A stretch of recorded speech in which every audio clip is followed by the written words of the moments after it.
학교에 신들린 친구와 관련된 실제로 겪었던 실화괴담. 안녕하세요. 저는 지금 평범한 고등학교 3학년에 재학 중인 고등학생입니다. 저는 지금부터 제 친구에 대한 이야기를 하려고 합니다. 저와 신들린 친구는 중학교 1학년 때 만났습니다. 처음 그 친구를 보았을 때 기가 상당히 세서 되게 포스 있게 생겼다. 이렇게만 생각하고 있었죠. 그러다 1학기 중순쯤 짝을 바꾸게 됐는데 그 친구와 함께 앉게 된 겁니다. 그 친구는 반에서 그다지 튀는 친구도 아니었고 그렇다고 그렇게 못 노는 친구도 아니었습니다. 그냥 보통 친구였죠.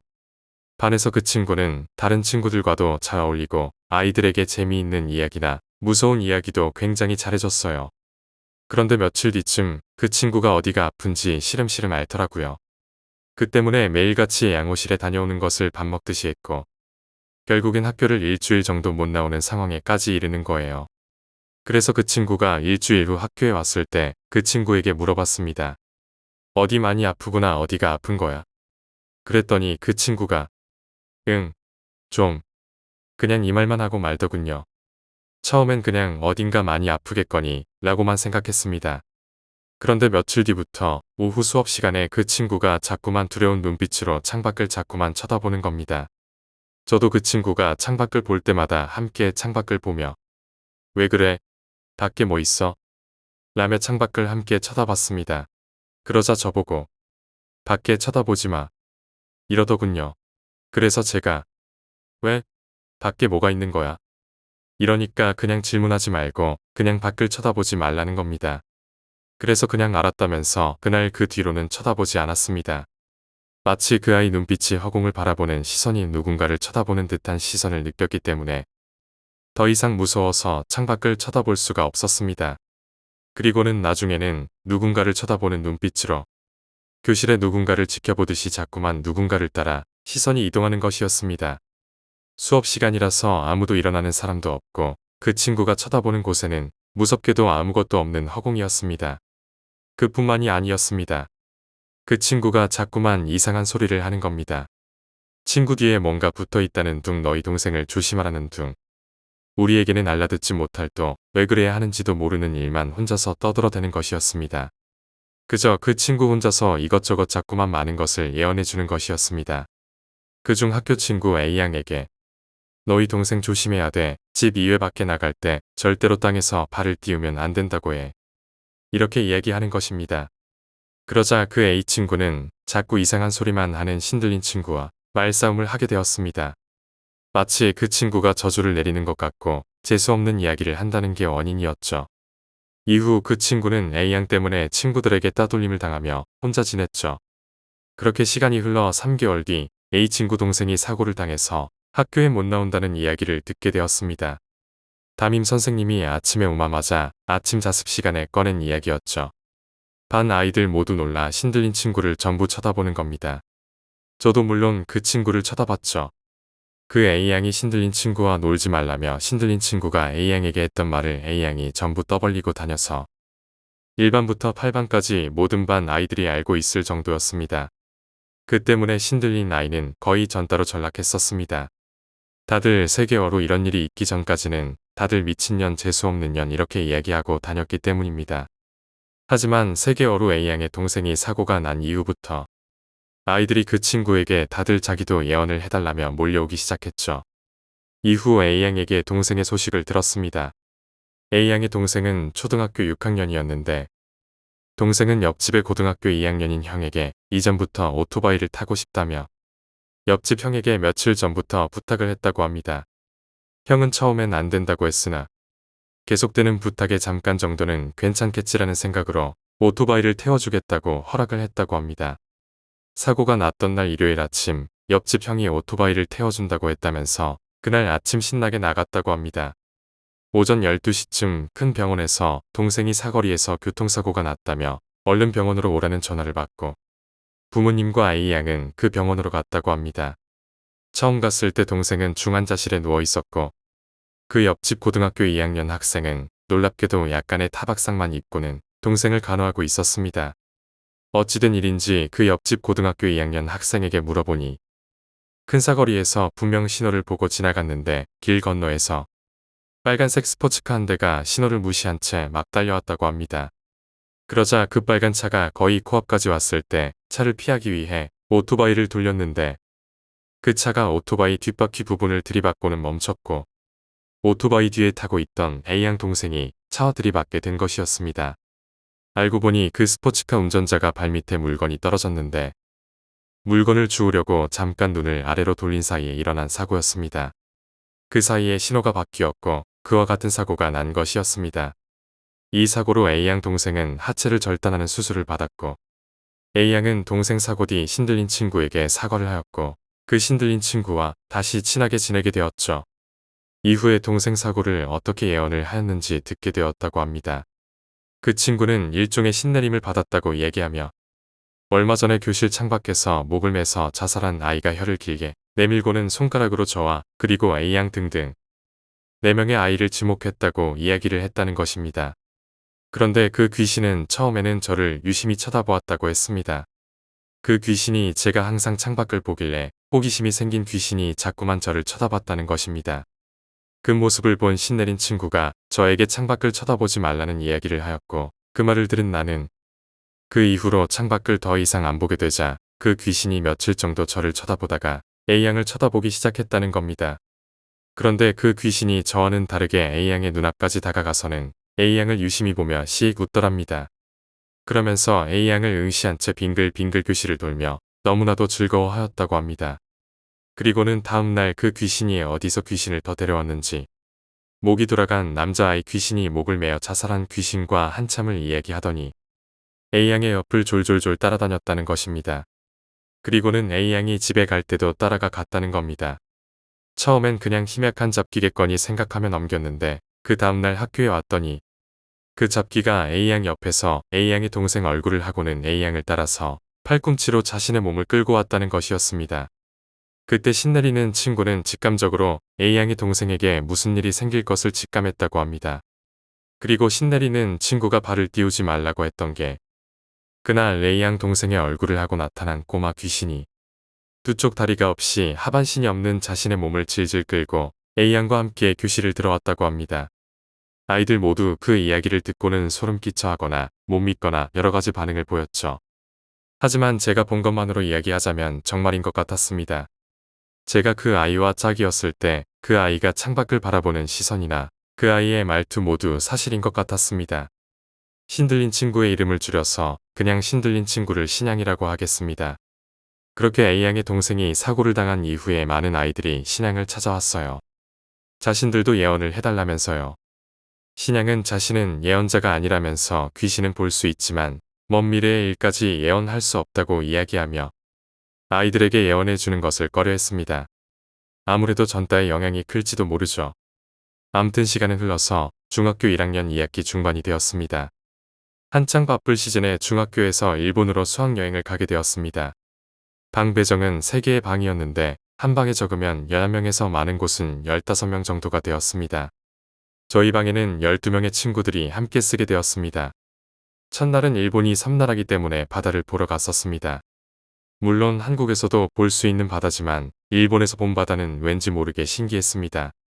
그곳이 나가사키 나카시마 아무튼 어디더라. 암튼 그곳에서 바다를 한참 구경하고 있었거든요. 근데 뒤쪽에 애들이 잔뜩 몰려있는 거예요. 그래서 무슨 일인가 해서 달려갔는데 신양이 거품을 물고 막 쓰러져 있더라고요. 신양 친구들이 전부 다 놀래서 옆에서 신양이 쓰러졌다며 신양 살려달라고 소리를 지르고 완전 난리가 난 거예요. 저희도 막 난리치고 암튼 담임 선생님께서 신양 업고선 버스에 들어가셨는데 한참 후에 한 20분인가 30분인가 지나니깐 신양이 다시 버스에서 걸어 나오는 거예요. 애들 전부 놀래서는 신양한테 가서 괜찮냐면서 물어보고 담임은 계속 신양한테 간질 있냐면서 계속 물어봤었어요. 근데 신양이 계속 무시를 하면서 바닷가 해변까지 막 울면서 뛰어가는 거예요. 신양 친구들이랑 저랑 따라서 쫓아가고 담임도 쫓아가서 왜 그러냐고 어디 많이 아프냐면서 계속 물어봤는데 바닷가를 보면서 하염없이 우는 거예요. 계속 너무너무 슬퍼 그래서 울어 이 말만 계속 반복하고 있었어요. 암튼 애들이랑 담임 선생님이 어떤 말을 해야 될지 몰라서 안절부절하고 있고 담임이 한참 달래다가 아무래도 자기한테는 못할 이야기 같다면서 애들한테 신양한테 무슨 일이 있는지 물어보고 자기한테 알려달라면서 담임 선생님은 멀리 다른 해변으로 가 있으셨어요. 암튼 저희 12명 방에서 함께 지내는 애들끼리 신양한테 무슨 일 있냐고 물어봤죠. 계속 신양이 진정을 못하고 혼잣말을 반복하고 우리가 알 수 없는 말을 계속 하더라고요. 그러다가 몇 분이 지났어요. 신양이 조금은 진정을 했는데 울음을 조금씩 멈추더라고요. 근데 신양이 바다를 가리키면서 사람들이 슬퍼한다는 거예요. 그래서 누가 슬퍼하냐고 물어봤는데 다들 하나같이 손목과 발목에 쇠사슬에 묶여 있고 몸과 얼굴에는 하나같이 성한 곳이 없을 정도로 너무 많이 다쳐있는 사람들이 바닷가에 너무 많다는 거예요. 그리고는 그 사람들이 자기한테 손과 발이 묶인 채 바닷가에서 허우적거리며 자신들을 좀 살려달라면서 막 울고 있다는 거예요. 이 바다에서 나가고 싶다면서 막 자기한테 소리를 지른다는 거예요. 제발 좀 살려달라면서. 왜 바다 한가운데에서 그러고 있냐고 물어봤더니 자기는 원래 경성에서 살았는데 일본에 이곳으로 잡혀왔다고 해요. 손과 발이 묶인 채로 어떤 섬에서 생매장이 될 운명이었는데 파놓은 구덩이가 다른 사람들로 꽉 차서 나머지는 성노예나 감옥에서 굴욕적인 고문을 당하고 난 후 손발에 무거운 돌을 달아서 바다로 던져졌다고 이야기를 하더래요. 그래서 그 사람들이 엄청 슬퍼하더래요. 고향으로 돌아가고 싶다면서 자기들 좀 데려가 달라면서. 암튼 또다시 믿기지 않는 이야기를 듣게 되었죠. 애들은 바닷가를 보면서 굉장히 소름 끼쳐 했거든요. 왜냐면 저희들 눈에는 보이지 않으니까요. 그리고 우리 눈에 보이지 않는 어떤 사람을 위해 우는 신양을 보고는 더 놀랐었습니다. 정말 진짜인 것 같아서요. 암튼 그때만 생각하면 굉장히 정신이 없습니다. 지금도 그 바닷가에는 그 사람들이 아직도 있을까요? 그 사람들은 우리가 한국인인지 어떻게 알았을까요? 그 사람들은 아마도 일제강점기 때 한국에서 끌려온 노동자들이겠죠.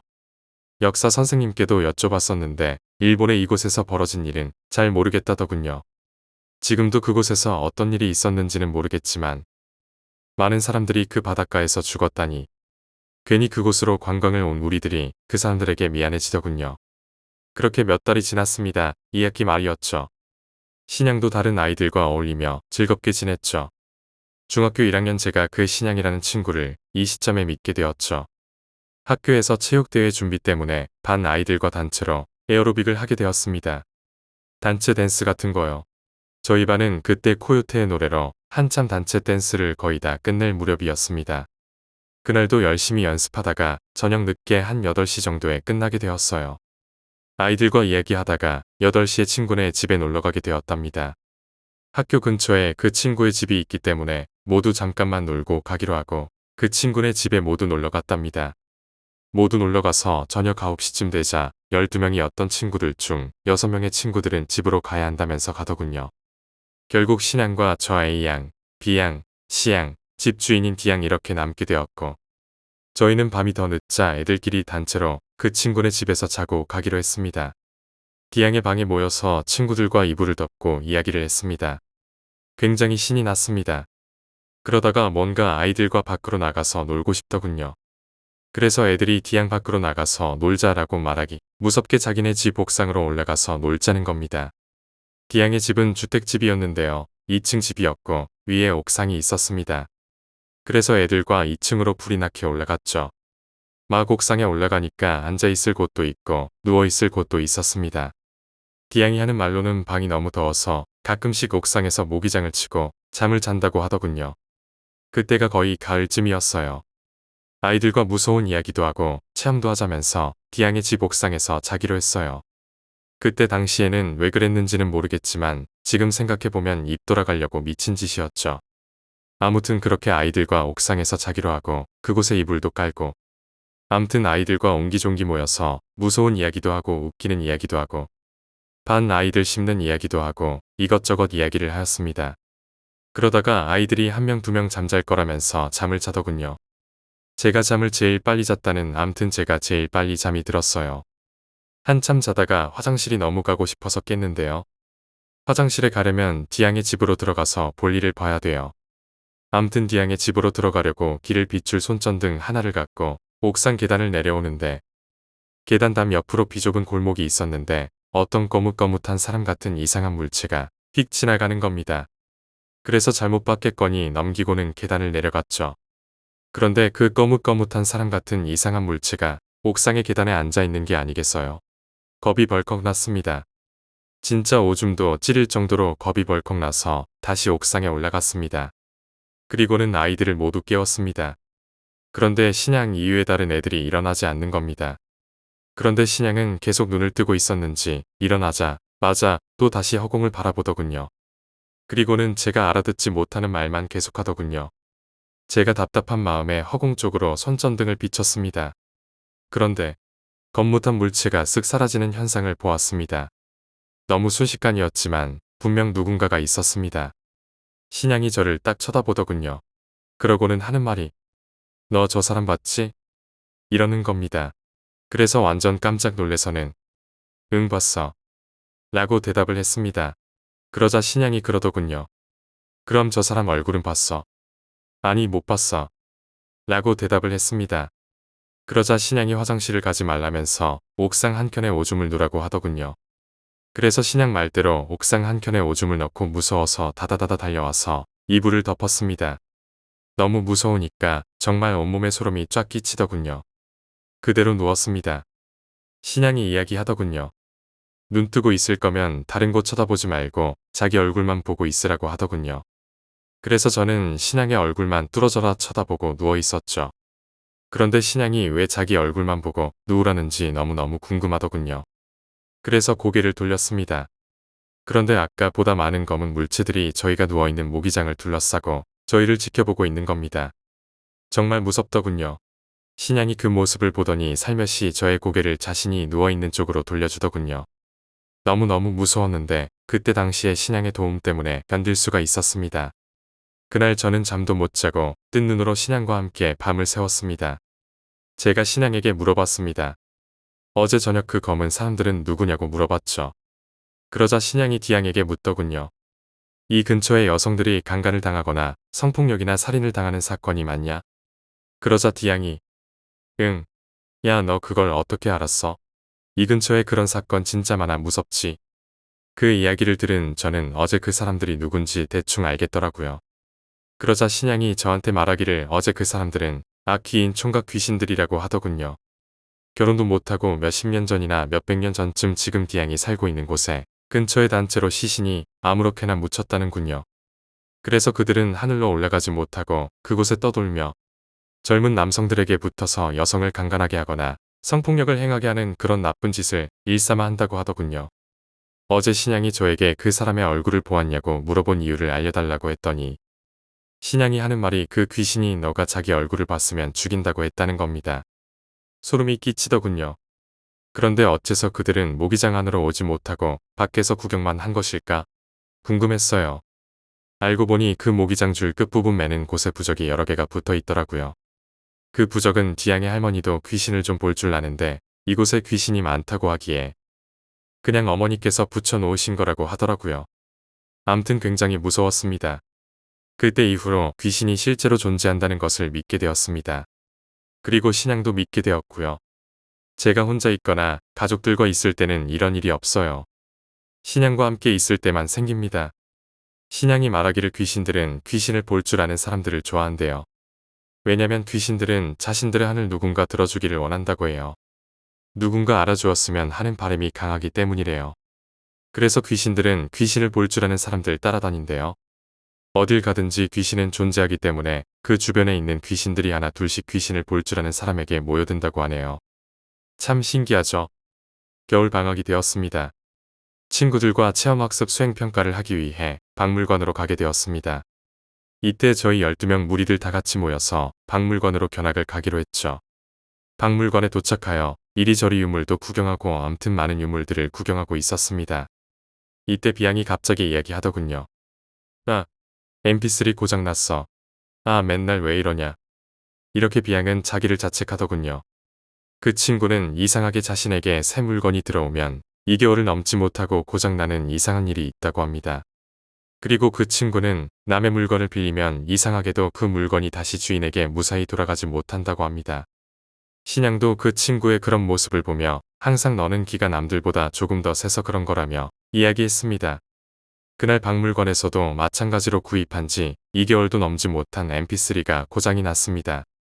분명 아침에 만날 때도 잘만 작동되는 mp3가 오류가 발생하고 아예 작동조차 되지도 않는 겁니다. 그렇게 그 친구는 또 돈 날렸다면서 완전 억울해서는 막 엉엉 울더군요. 그렇게 박물관을 전부 구경하고 모두 집으로 돌아갔습니다. 집으로 돌아갈 때도 그 mp3는 계속 작동하지 않고 완전히 전원조차도 켜지지도 않는다고 하더라고요. 암튼 그 친구도 집으로 돌아갔습니다. 그리고 다음날 아침 그 친구에게서 문자가 도착했습니다. mp3가 다시 작동이 된다고 하더라고요. 그런데 그 mp3에 들어있던 노래들은 모두 없어지고 이상한 녹음, 이상한 텍스트 문서 같은 게 쭉 저장이 되어 있더라는 겁니다. 게다가 이름은 알 수 없는 특수 문자 같은 것들이었다고 합니다. 더 무서운 건 그 친구는 mp3에 텍스트 문서를 넣어 놓은 적도 없고 그 mp3로는 노래만 들을 수 있어서 텍스트 문서는 읽을 수도 없다고 하는 겁니다. 게다가 고장난 mp3를 컴퓨터에 연결해서 읽지도 못하는 텍스트 문서를 담을 수도 없었는데 어떻게 텍스트 문서가 자신의 mp3에 들어가 있는 건지 의문이라는 겁니다. 그리고 mp3가 고장나는 바람에 녹음조차도 할 수 없는데 몇 분씩이나 되는 녹음이 3개씩이나 저장되어 있다는 것도 의문이라는 겁니다. 그 친구가 문자로 이 녹음과 텍스트 문서들이 무서워서 못 듣고 못 보겠다면서 애들 더러 며칠 뒤에 만나서 다 같이 들어보자고 하더군요. 그래서 제가 신양에게 전화를 해서 꼭 같이 가자고 했죠. 그랬더니 신양도 알았다면서 그러자고 하더군요. 며칠 뒤 12명의 친구들 모두 비양의 집에 모였습니다. mp3를 연결한 후 몇 번을 친구들끼리 망설이다가 저장된 텍스트 문서를 열었습니다. 텍스트 문서 모두 이상한 특수 문자로 아예 알아볼 수도 없었습니다. 대부분 이상한 모양 표시되었고 읽을 수도 없었습니다. 그리고 나서 녹음 파일을 열까 말까 망설이다가 솔직히 친구들끼리 보는데도 무서웠습니다. 암튼 첫 번째 녹음 파일을 클릭하여 듣게 되었습니다. 첫 번째 녹음 파일에서는 콧소리라고 해야 되나요? 아니면 바람소리라고 해야 되나요? 암튼 이런 소리가 약 3분 간격으로 15분간 녹음되어 있고 마지막에는 코웃음 같은 소리가 한 번 나더군요. 그리고 두 번째 녹음 파일을 열었습니다. 그 파일에는 지지지지 마치 TV가 지지직 거리는 소리 아시죠? 그런 소리가 녹음이 되어 있더라고요. 그리고 세 번째 녹음 파일을 열었습니다. 그 파일에는 마치 누군가 말하는 듯이 들리는 이상한 소리가 잔뜩 녹음이 되어 있었습니다. 30분 정도 되는 녹음 파일이었습니다. 뭐라고 그러는 것 같기는 한데 어떻게 들으면 그냥 처음에 들은 바람소리 같았습니다. 한참을 듣던 신양이 고개를 비양 쪽으로 돌리더군요. 그리고는 한참 비양의 방과 비양 부모님의 방과 마루 등등에서 막 무언가를 찾더군요. 저희도 신양이 무엇을 찾는지 궁금하더군요. 신양 뭐 찾는 거야? 나? 꼬마 귀신. 꼬마 귀신이라니. 아이들 모두 움찔해서는 소파에 모여서 앉았습니다. 그리고 비양의 방에서 신양의 목소리가 들렸죠. 찾았다. 이젠 너가 술래. 갑자기 뜬금없이 저게 무슨 소리인가 해서 비양의 방으로 달려갔는데 비양의 옷이 담긴 길고 높은 가구의 문을 열고는 그 안에 대고 내가 너 찾았으니까 너가 이제 술래해. 이러더군요. 남들이 보면 재미, 친거 아니야 이렇게 생각하겠지만 저희는 많은 일을 겪은 터라 신양이 하는 말을 듣고는 저도 물론이고 아이들 모두 얼굴이 새하얗게 질리게 되더군요. 신양은 그렇게 몇 분 동안 비양의 집을 이리로 저리로 오고 가면서 계속 그 꼬마 귀신을 놀아주는 것 같더라고요. 암튼 그때 저희는 완전 기절초풍해서 다들 밖으로 나간다고 난리였죠. 신양이 한참 놀아줬는지 한숨을 푹 쉬더니 이제 다음에 놀자. 이러더군요. 신양의 말이 끝나자 맞아 애들 모두 신양한테 달려가서는 그 귀신에 대해 상세히 물어봤습니다. 신양은 비양의 물건이 자주 고장난 이유를 이야기하더군요. 신양이 하는 말로는 꼬마 귀신은 장난감을 좋아한다고 합니다. 특히나 새로운 장난감 꼬마 귀신은 장난감은 쉽게 질리는 편이라서 갖고 놀다가 재미없으면 그 장난감을 부셔버렸다는 거예요. 그리고 비양이 빌린 남의 물건 같은 것도 주인을 못 찾아 오는 이유가 그 꼬마 귀신이 갖고 놀다가 재미없어서 부셔버린 거였죠. 그니까 이 꼬마 귀신은 모든 물건을 장난감으로 생각하고 있는 거죠. 그리고 그 다음에 신양은 mp3에 왜 저런 내용이 저장된 건지 이야기를 했습니다. 일단 그 꼬마 귀신이 많이 심심했다고 합니다. 그게 이유라고 하더군요. 그래서 비양을 놀래켜주기 위해서 mp3에 그런 내용을 쓴 거였고 mp3에 녹음된 건 자기의 인생에 대한 이야기였는데 그 녹음된 내용은 이렇습니다. 자신은 오래전에 동네에서 아이들도 그 아이들의 부모들도 나랑 같이 노는 것을 싫어했습니다. 그런데 나는 오래전 그 동네 꼬마들에게 집단으로 괴롭힘을 당했었습니다. 그러다 나를 괴롭힌 집단의 골목대장과 싸우다가 그 우두머리가 자기 부모님에게 이야기했고 그 우두머리의 부모님이 마을의 이장인가 군수인가 암튼 그랬는데 아들 한 번 때렸다고 우리 집으로 찾아와서 우리 부모님과 싸웠습니다. 나는 부모님과 그 사람의 싸움을 말리려고 집으로 들어갔고 집으로 들어가서 싸움을 말리다가 그 군수인가 이장인가가 자신을 밀쳤고 밀려나면서 머리를 어떤 물체와 부딪히는 바람에 죽었다고 합니다. 좀 억울하게 죽긴 했더라고요. 아마 많이 외로웠던 것 같아요. 그리고는 그 귀신이 자기랑 한 번만 놀아주면 다시는 안 괴롭힐 거라면서 이야기를 했다는 거예요. 그래서 신양이 그 꼬마 귀신을 놀아준 거죠. 그렇다면 왜 신양은 진작에 그 꼬마 귀신을 보지 못했을까요? 꼬마 귀신들은 장난을 좋아해서 이리 숨었다 저리 숨었다 이런다고 하네요. 그래서 보일 때도 있고 숨으면 안 보일 때도 있는 거죠. 아마 신양이 비양을 볼 때는 꼬마 귀신이 숨은 것 같아요. 이후에 비양 근처에는 신기하게도 그런 일은 벌어지지 않았어요. 신양이 중학교 1학년 많은 친구들에게 예언을 해주었다고 했었죠. 그 중에 정말로 신기했던 이야기 5가지를 해드리려고 해요. 첫 번째 이야기 이빨 빠지는 꿈. 신양이 이양과 함께 놀던 날이 있었다고 해요. 그때 신양이 검은 암흑 같은 그림자 여러 개를 이양의 주변에서 발견했다면서 이양 보고 조심하라고 그랬거든요. 그러던 어느 날 이양이 꿈을 꿨는데요. 꿈에서 이양이 이빨을 닦다가 윗니가 몽땅 빠지는 꿈을 꿨대요. 사람들이 다들 이빨 빠지는 꿈은 사람이 죽은 꿈이라고 이야기하거든요. 저도 그렇게 알고 있어요. 하지만 이 꿈은 죽는 꿈이라고 아니고 그 꿈을 꾼 당사자가 자신의 주변에 있는 사람들에게 불운을 옮기는 꿈이래요. 암튼 신양이 그런 꿈이라고 이야기하더라고요. 좀 무섭더라고요. 그 꿈은 원래 그 당사자가 겪어야 할 일을 다른 사람에게 옮기는 꿈이라는 거예요. 암튼 이빨 빠진 꿈을 꾼 이양은 다들 조심하라면서 미리 주변 사람들에게 이야기해 주었다고 해요. 그리고 며칠 뒤 신양과 이양 저와 A양이 분식집에서 밥을 먹고 있는데요. 신양이 이양을 뚫어져라 쳐다보더니 네 그림자 어디 간다 이러는 거예요. 저랑 친구들이 밥 먹다가 깜짝 놀래서 그 그림자들 어디 가는데 설마 우리한테 붙었어? 이랬었거든요. 근데 신양이 고개를 절레절레 흔들더니 밖을 가리키더라고요. 근데 밖에 보니까 아줌마들 여럿이서 이야기를 하고 계셨어요. 그 중에서 좀 통통한 아주머니가 있었는데 그 아주머니한테 붙었다고 그러더라고요. 저희는 그 아주머니한테 말씀드리는 게 좋을 것 같다고 이야기해서 말을 했었거든요. 저 친구가 귀신을 볼 줄 아는 친구인데 라고 하면서 쭉 이야기를 해드렸어요. 그 아주머니가 완전 저희를 미친년 취급하면서 신양을 미친년 취급하더라고요. 완전 그때 진짜 그 표정을 잊을 수 없어요. 표정이 싹 굳어지는 표정. 그러더니 그 아주머니가 그런 말도 안 되는 이야기 하지 말라면서 재수없는 소리 한다고 저희한테 엄청 화내시고 욕하시고 이러셨어요. 몇 주 정도 지나고 나서 이양이 학교 가려고 나왔는데 이양 아랫집 아주머니가 기분 좋게 나오시더래요. 남편분이랑 등산 복장 입으시고. 두 분 대화 들으니까 단풍 구경인가 간다고 그 아주머니가 엄청 좋아하시더래요. 그리고 나서 학교 다녀오고 뉴스 보는데 단풍놀이 갔던 단풍놀이 관광버스 추락. 남자 12명, 여자 3명, 총 15명 사망, 18명 중경상. 그냥 이양은 아 그런가 보다 라고 생각했대요. 며칠 지나니까 영정사진이라고 해야 되나요? 암튼 그 아줌마 영정사진 들고 아랫집에 들어가더래요. 그때 알았대요. 아랫집 아줌마 돌아가신걸요. 이양이 몸에 소름이 쫙 돋고 그 이후부터 한동안 이양이 자책감 때문에 불면증에 시달렸대요. 자기 때문에 많은 사람들이 대신 죽었으니까요. 암튼 나중에 이양이 알아봤는데요. 신양이 하는 말로는 꿈에서 이양의 윗니가 몽땅 빠진 건 큰 사고를 이야기한 것 같고 이빨 빠지는 꿈은 자신의 불행을 옮기는 꿈이랬잖아요. 당사자는 피해가 없고 그 주변 인물의 윗사람과 아랫사람과 또 그 주변의 또 다른 인물들이 마치 전염병처럼 그 불행이 달라붙고 또 다른 사람들에게 달라붙어서 일어난대요. 그니까 그 아줌마에게 붙었던 불행이 그 버스에 타고 있던 모든 사람들에게 들러붙었던 거죠. 실제로 이 사건은 인터넷 뉴스 TV 뉴스에서도 나왔었습니다. 2004년도 10월쯤에 있었던 사건입니다. 아마 검색하시면 나올지도 모르겠네요.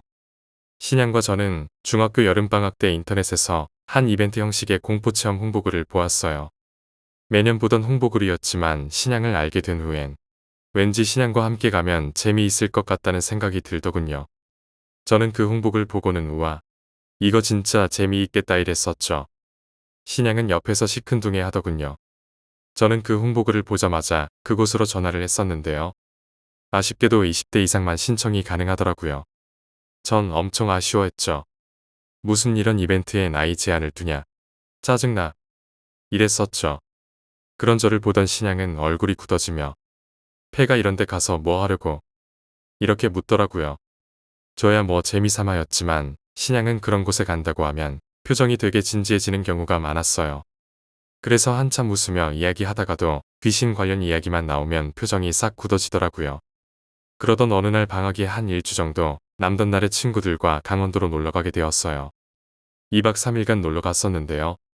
아무래도 2박 3일이다 보니 부모님들께서 허락을 다 안 해주시더라고요. 몇몇의 아이들만 올 수 있었고 그중 신양도 계속 부모님께 허락받지 못하다가 딱 하룻밤만 잘 수 있다고 허락을 받게 돼서 저희가 그곳에서 하루 묵고 신양은 그 다음날 3명의 친구들과 강원도에 도착했습니다. 아무튼 전 신양이 오기 하루 전에 4명의 친구들과 먼저 강원도에서 1박을 해야만 했어요. 그곳은 굉장히 산골에다가 제가 그렇게 체험하고 싶어 하던 폐가도 굉장히 많더라고요. 폐가라고 하기보다는 대부분의 사람들이 서울이나 대도시로 나가게 되면서 빈 집들이 많았어요. 거기가 굉장히 계곡이 맑아서 좋고 집주인분도 굉장히 좋으셔서 저희는 즐겁게 놀 수 있었어요. 나와 친구들은 오후까지 즐겁게 놀고 저녁이 돼서야 숙소에 들어와서 몸도 깨끗이 씻고 집주인 아주머니가 해주신 맛있는 저녁밥을 먹었답니다. 밥을 먹고 집주인 아저씨가 무서운 이야기를 해주신다면서 저희들을 거실에 불러 둥글게 앉히더군요. 처음엔 누구나 다 아는 무서운 이야기를 해주시다가 나중에는 결국 마을의 이야기를 해주시더라고요. 마을 이야기를 하는 아저씨의 표정이 갑자기 무서운 표정 뭐랄까 싹 굳는 표정이라고 해야 될까요? 아무튼 그런 표정을 지으시더니 이야기하시더군요. 이 근처에는 폐가가 굉장히 많아. 하지만 사람이 안 산다 뿐이지 폐가는 아니야. 진짜 폐가는 계곡 건너편에 있는 집이야. 예전부터 그곳에는 아무도 살지 않았고 지금까지도 그래왔어. 왜냐면 그곳은 원래 사람이 살았는데 그 사람이 떠나고 나서 사당으로 쓰였거든. 그래서 그 사람 이후부터 사람이 살 수 없는 집으로 바뀌었어. 오래전 그곳을 폐쇄시키지 않았을 땐 그곳에서 이상한 일이 많았어.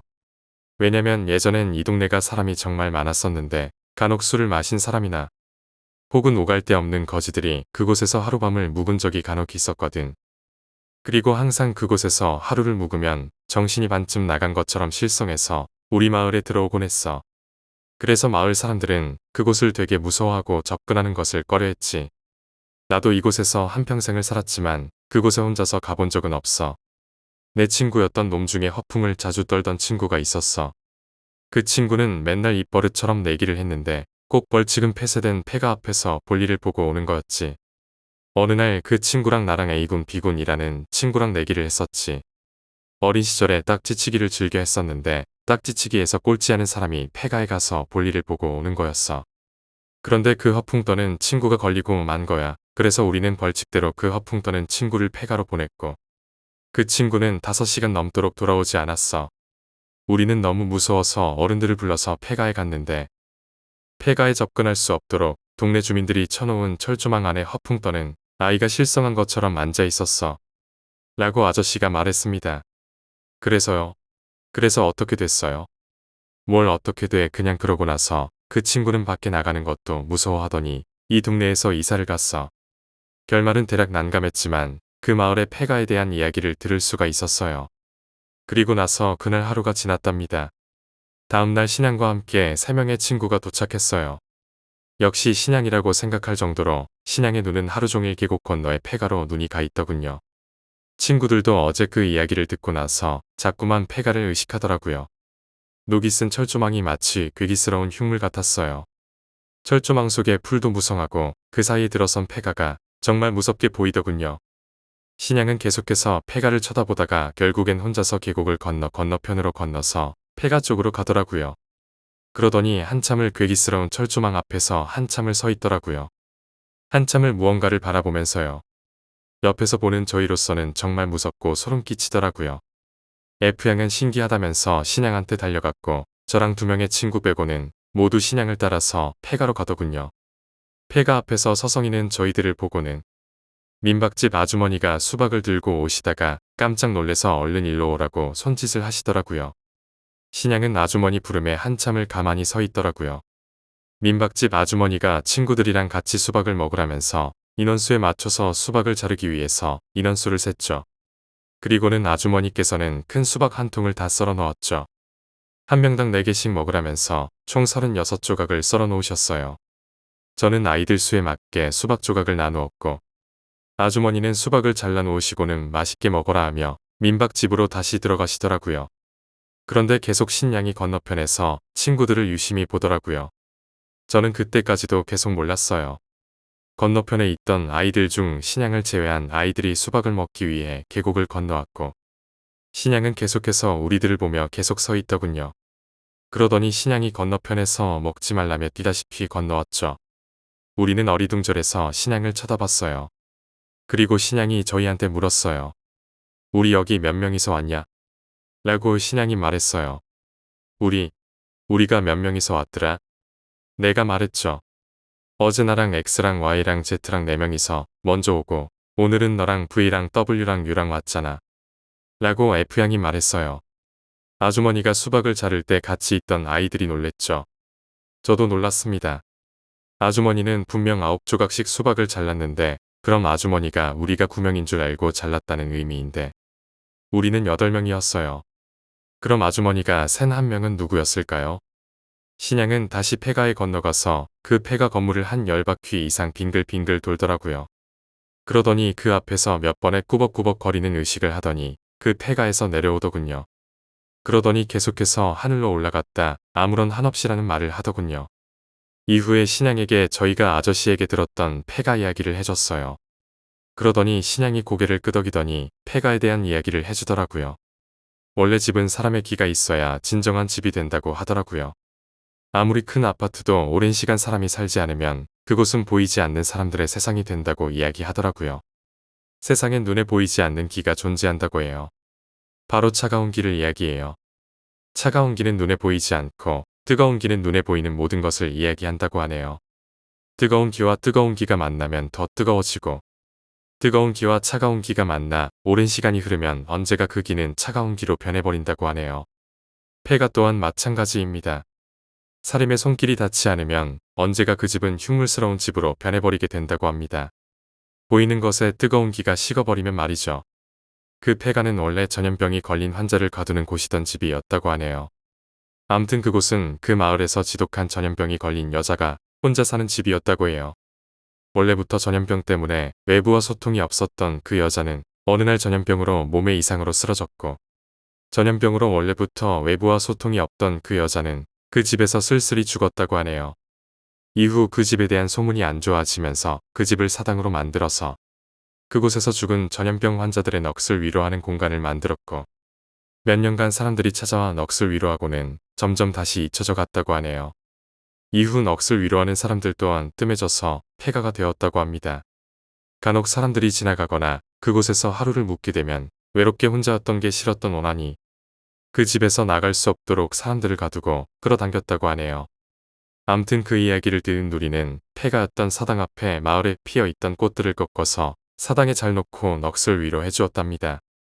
그리고는 민박에서 하루를 묵고 친구들과 재미있는 추억을 만들고 돌아왔답니다.